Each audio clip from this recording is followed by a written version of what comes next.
Hi hello friends, welcome to my channel. ఈరోజు మీకు కాలీఫ్లవర్తో మంచూరియా ఎలా చేసుకోవాలో చూపించబోతున్నాను. ఇది చాలా ఈజీ రెసిపీ అండి. వంట రాని వాళ్ళు కూడా చాలా ఈజీగా చేసుకోవచ్చు. ఈ రెసిపీని నేను ఇన్స్టంట్ పౌడర్తో మీకు చేసి చూపించబోతున్నాను. నాంపల్లి ఎగ్జిబిషన్, ఖైరతాబాద్ వినాయకుని పెడతారు కదా, అక్కడ చిన్న చిన్న స్టాల్స్ ఉంటాయి. అక్కడైనా మీకు బయట ఎక్కడన్నా స్టోర్స్లో చిన్న చిన్న ఎగ్జిబిషన్స్ వాటిలో అయినా ఎక్కడన్నా పౌడర్ ఈజీగా దొరుకుతుంది. ఈ పౌడర్ 60 ఆర్ 65 రూపీస్ పడింది. ఫ్రిడ్జ్లో పెట్టుకుంటే 1 ఇయర్ వరకు స్టోర్ కూడా ఉంటుంది. చాలా బాగుంటుంది. మేము ఎప్పుడు ఇలానే చేసుకుంటాము. దీనికోసం కాలీఫ్లవర్ని చిన్న చిన్న పీసెస్గా కట్ చేసుకొని పక్కన పెట్టుకోవాలి. స్టెమ్స్ ఉంటాయి కదా కాలీఫ్లవర్కి, వాటిని కూడా వేసుకోవచ్చు. మరీ ఒకవేళ పొడుగ్గా ఉంటే కట్ చేసుకోండి. అంతే తప్ప అవి పడేయాల్సిన అవసరం అయితే లేదు. స్టెమ్స్తో కూడా కర్రీ చేసుకోవచ్చు, చాలా బాగుంటుంది. సో ముందుగా పౌడర్ తీసుకోవాలి. నేను హాఫ్ ప్యాకెట్ పౌడర్ తీసుకుంటున్నాను. దాంట్లో కొంచెం వాటర్ వేసుకొని మన కన్సిస్టెన్సీ చూసుకోవాలి.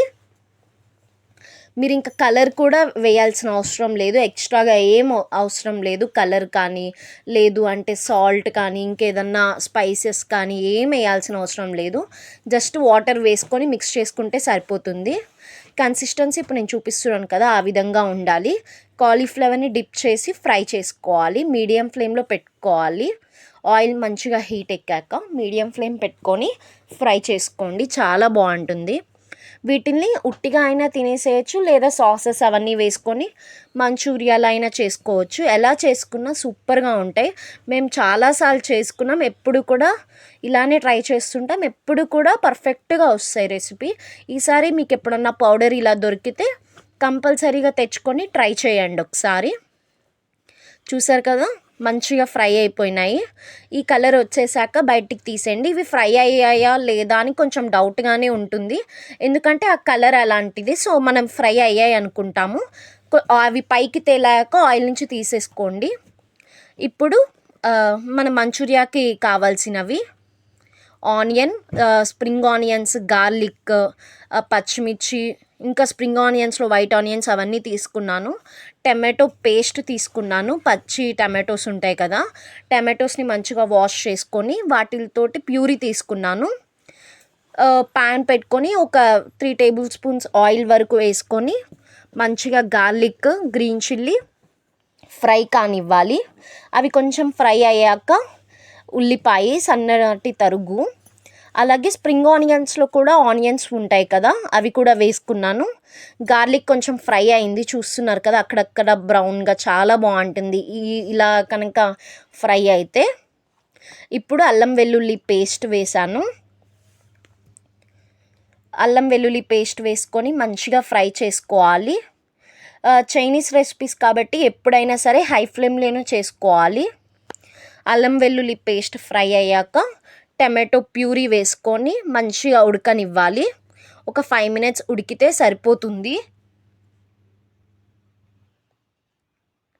చూసారు కదా, ఈ విధంగా మంచిగా వాటర్ అంతా పైకి వచ్చినట్టు కొంచెం ఆయిల్ పైకి తేలుతుంది, మంచిగా ఫ్రై అవుతుంది. ఇప్పుడు మనం సాసెస్ యాడ్ చేసుకుందాం. ఒక 2 టేబుల్ స్పూన్స్ టమాటో కెచప్ వేసాను.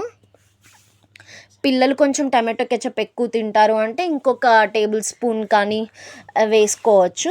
బేసికలీ టమాటో సూప్ కెచప్ అనేది మీ ఫ్లేవర్ బట్టి యాడ్ చేసుకోవచ్చు. అలాగే సోయా సాస్ కూడా వేస్తున్నాను. వినిగర్ కూడా వేసాను, బట్ ఆ క్లిప్ మిస్ అయింది. అలాగే కొంచెం కారం, నేను జస్ట్ కలర్ కోసమే వాడుతున్నాను. ఇది కాశ్మీరీ కారం. సాల్ట్, రుచికి సరిపడా సాల్ట్ వేసుకుంటున్నాను. ఎందుకంటే ఇందాక మనం తీసుకున్న పౌడర్లో ఉంటుంది, కాకపోతే ఇంకొంచెం ఈ కెచప్ ఈ సాసెస్కి అంతా పట్టాలని. అలాగే ఫ్రెష్గా దంచుకున్న మిరియాల పొడి, కొంచెం ఉప్పు వేసుకొని మంచిగా మిక్స్ చేసుకుంటున్నాను. ఆయిల్ మొత్తం పైకి తేలి మంచిగా ఫ్రై అవ్వాలి. ఇలా అయ్యాక మన ఇందాక ఫ్రై చేసుకొని పెట్టుకున్నాం కదా క్యాబేజ్ బాల్స్, వాటిని వేసుకొని మంచిగా మిక్స్ చేసుకోవాలి. ఇన్ జనరల్గా అయితే చాలా ప్రాసెస్ ఉంటుంది మనము ఈ మిశ్రమానికి కాలీఫ్లవర్ మంచూరియా చేయాలంటే, కానీ ఇన్స్టంట్ పౌడర్తో మనం చాలా ఈజీగా చేసుకోవచ్చు. అవి మంచిగా సాట్ అయ్యాక పైన నుంచి స్ప్రింగ్ ఆనియన్స్ వేసుకొని తీసేసుకోవడమే. మీ దగ్గర స్ప్రింగ్ ఆనియన్స్ ఉంటే స్ప్రింగ్ ఆనియన్స్, లేదు అంటే కొత్తిమీర అయినా వాడుకోండి. ప్లేట్లోకి సర్వ్ చేసుకొని నిమ్మకాయతోటి వేడి వేడిగా ఎంజాయ్ చేస్తే చాలా బాగుంటుంది. ఈసారి మీరు ఇన్స్టంట్ పౌడర్ బయట నుంచి తెచ్చుకొని ట్రై చేసి నాకు ఖచ్చితంగా కమెంట్ చేయండి ఎలా వచ్చిందో. Thank you for